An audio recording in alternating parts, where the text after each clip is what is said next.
भाड्याचं घर. घर बदलताना आपण फक्त सामान उचलत नाही, तर आपण उचलत असतो आपल्या आयुष्याचे तुकडे. प्रत्येक भिंतीवर आपले आवाज अडकलेले असतात. हसणं, रडणं आणि मध्येच येणारी शांतता. ती ओळखीची किराणा दुकानं, जिथे आपल्याला आपल्या नावाने ओळखायचे. ते शेजारी ज्यांच्याशी नातं नव्हतं, पण एक प्रकारचा आपलेपणा होता. कोपऱ्यावरची भाजीची टपरी, चहाच्या कट्ट्यावरच्या गप्पा, रस्त्यांवरचे आपल्या पायांचे ठसे, हे सगळं तिथेच राहतं. आपण निघून जातो, पण आपल्यातलं बरंचसं तिथेच अडकून राहतं.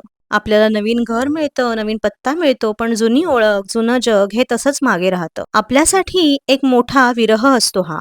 आणि त्या सगळ्यांसाठी आपण फक्त एक दिवस अचानक गायब झालेली एक सवय असतो. पण तरीही माणूस पुन्हा पडदे लावतो, नवीन खिडक्यातून बाहेर बघतो आणि हळूहळू नव्या घरालाही आपलं म्हणायला शिकतो. नवीन घरात सगळं नवीन असतं. भिंती, रस्ते, आवाज आणि खिडकीतून दिसणारं आकाश सुद्धा. पण मन मात्र काही दिवस दोन घरांमध्ये अडकून राहतं. थोडा आनंदही असतो नवीन सुरुवातीचा आणि थोडी हुरहुर असते मागे राहिलेल्या जगाची. मग एके दिवशी या नवीन घरातही चहाचा वास घरासारखा वाटू लागतो. बाल्कनीतली हवा ओळखीची होते आणि नकळत इथे सुद्धा आठवणी जमा व्हायला लागतात.